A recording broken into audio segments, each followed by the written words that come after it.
Hi everyone. I'm Cassandra, not my real name, of course. I'm in my late 20s as I write this. In another life, I was a flight attendant, working for a major airline. A single woman, married to my job and without children. I'm sure you've all had your fair share of strange tales on the internet, but, believe me, nothing quite like what I'm about to share with you. A while back, I had a horrifying experience on a routine international flight, after which my life has never been the same. This is my first time posting on this chat board. I'm sharing this story under an alias on an internet discussion forum because if I were to come out publicly with it, there would be dire consequences for me. In my former line of work, everybody secretly knows about the fake ones, as they are playfully called within that professional circle, to refer to people who are not people, although they look and behave like real people. Well, almost like real people. You see, my past coworkers and I underwent mandatory specialized and confidential training on how to handle a certain very peculiar category of air passengers. During that training, we were only given very limited information though, just enough to prepare us to perform our duties without any emotional response when encountering these special passengers aboard flights we worked on. We were taught that these peculiar passengers are a different kind of human beings, who mimic ordinary people. They look uncannily similar to humans, but may exhibit unusual behaviors on occasions. For instance, they might stare blankly into space, rarely eat or drink, or turn their heads in unnatural ways. Most disturbingly, they often resemble realistic live mannequins or wax statues, and sometimes make bizarre requests that we'd be obliged to fulfill without questioning. We were told these beings can be either female-looking or male-looking, usually adults in their 20s or 30s. More often than not, they wear business attire, but they've been observed dressing casually too, on numerous instances. We were also cautioned that, every now and then, regular passengers might sense something amiss when seated near these entities, potentially leading to panic. In such cases, flight attendants must be ready to respond calmly, reassuring affected passengers and treating their concerns with feigned understanding, even if it involves causing them to doubt their own sanity. In essence, we were tasked with subtly persuading ordinary individuals to question their own perceptions and view themselves as paranoid schizophrenics. As mentioned, we weren't provided with any detailed information regarding the nature or purpose of these beings, nor were we informed about why they travel on passenger planes. We were required to sign a non-disclosure agreement, preventing us from disclosing any information learned during training about these special passengers. Moreover, we were strictly forbidden from sharing details about any interactions we might have with them. The consequences for violating these directives were severe, including the possibility of secret criminal trials and imprisonment in covert internment camps. It was indeed a frightening prospect. So, one day, several months after finishing the confidential training, I was serving on a long-haul international flight, when one of my colleagues whispered to me that seat 17F was occupied by one of those special passengers, a 20-something male-looking individual dressed in jeans, a hoodie, and sneakers. My colleague remarked that this particular passenger looked so not real that it was ridiculous, and his non-human nature appeared even more obvious up close. I distinctly remember feeling so nervous about it. That was going to be my first direct experience with one of those enigmatic entities. As I passed by row 17, serving meals, I was overwhelmed with a feeling of unease. Upon closer inspection, the guy's appearance was so surreal that it sent shivers down my spine. The plastic-like skin on his face and hands, something odd about his eyes, the artificial-looking hairline, and his overall freakish aura unsettled me profoundly. I continued serving meals. Then I went to the toilet located in the tail section to wash my face, and as I came out of the toilet, I felt slightly disoriented, just for a moment. Stress, I thought, and went about my business. A couple hours went by.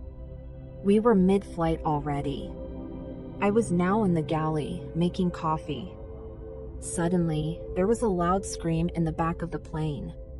A lady in her 30s sitting next to the special passenger had started noticing that something was seriously and disturbingly off about the man sitting next to her.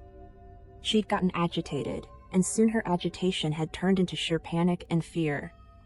Things took a turn for the worse, when the lady jumped off her seat and began hurrying towards the flight deck, repeatedly claiming the guy sitting next to her was not a real person, and screaming her intention to inform the pilots about that strange passenger. Recalling my training, I concealed my empathy for the distressed lady as I intervened to reassure her. Despite feeling guilty about deceiving her, I did my utmost to gently calm her down. She was in a state of extreme panic, visibly shocked and frightened, crying loudly and hysterically. She demanded that the pilots land the plane immediately at the nearest airport and let her disembark, insisting that the man next to her was not a real human, though she didn't explain why she felt that way. In the end, an air marshal, with assistance from a steward, had to restrain her. She was then sedated and relocated to the back of the plane, where the marshal remained seated next to her. Throughout the ordeal, the special passenger remained eerily unaffected, while the other passengers reacted with a mix of emotions. Some laughed and mocked the distressed woman, while others were appalled by the violence used against her. Some simply filmed the events with their phones. Strangely, none of the passengers paused to ponder or inquire about the specific man who had frightened the woman, nor did they capture images or videos of him. Their phones were only pointed at the agitated woman. We proceeded to reassure the passengers that everything was back to normal and that the distressed woman was being attended to. The flight arrived at its destination on schedule, without any further incidents. The sedated woman was escorted off the plane by police, paramedics, and unidentified individuals in plain clothes, while the peculiar man disembarked along with the other passengers and blended into the airport crowd. After the last passenger disembarked, we quickly conducted a cabin check, ensured overhead bins were secure, and exited through the main door, acknowledging the ground crew as we stepped onto the jet bridge. In the bustling terminal, amidst the flurry of airport activity, we shared a silent moment of accomplishment before making our way to the crew lounge. None of us dared to speak or even allude to the unsettling incident that had occurred during the flight. It was an unspoken understanding among us. Arriving at my hotel room later that evening, I still felt shaken and couldn't shake off the lingering sense of dread. Exhausted, I went straight to bed.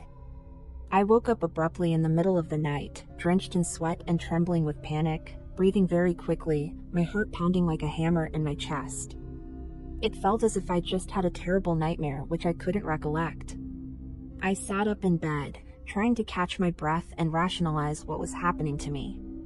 Eventually, I managed to calm down and get up to drink a glass of water. I then took a shower, hoping to ease my nerves. Unable to sleep, I decided to unwind on the small balcony of my hotel room, armed with a comforting cup of tea and a good book. But an hour later, as I watched the sunrise beginning to paint the horizon, a rush of memories flooded my mind like a tsunami. I was horrified by what I had just recalled, a close encounter I'd had with the special passenger on the flight, which had occurred prior to the incident with the distressed lady. In the dimly lit aisle at the rear of the plane, our paths crossed. Emerging from the restroom, I unexpectedly found myself face to face with him. His gaze, cold and devoid of humanity, pierced mine with disquieting intensity, sending a chill down my back. With quiet authority, he extended his hand, offering me a small silver pill, his expression inscrutable yet oddly compelling. "Swallow this pill," he instructed, his voice clear and emotionless. Without hesitation or fear, I complied immediately, as if it were the most natural thing in the world, incapable of refusing. The pill slid down my throat, its taste imperceptible. He continued, "The plane is bound for a different world, one where you will notice subtle differences in many things.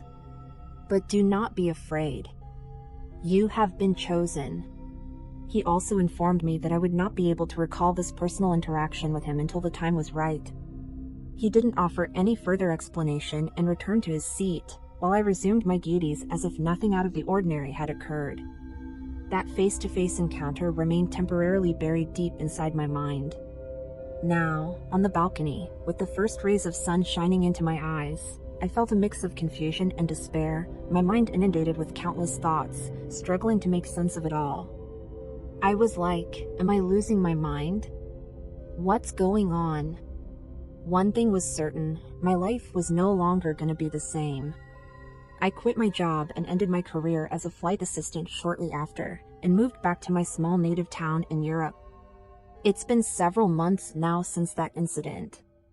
I have taken a low-paying but quiet job as an English teacher in a private primary school. I feel good now.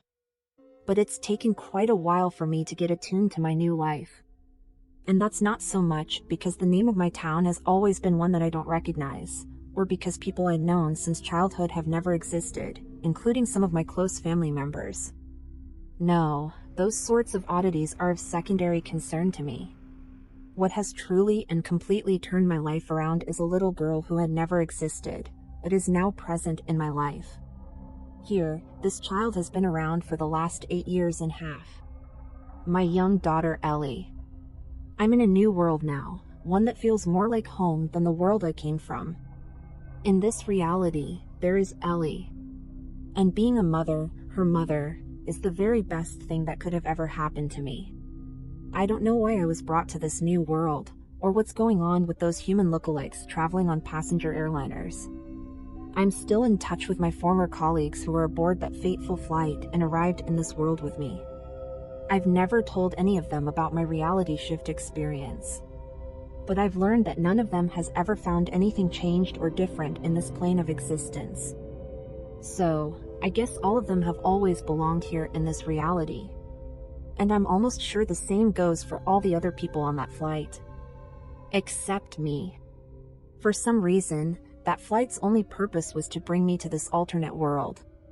I want to believe the reason is Ellie. Maybe I have been sent here to make a difference in her life. And I sure will try to be the best mother I can possibly be. I just can't help but wonder what happened to the other me, Ellie's real mother. Is she in my old reality now? But why would they transport her to a world where she no longer has a daughter? It would be such a terribly cruel thing. I often pray for her, hoping that God is helping her, somehow.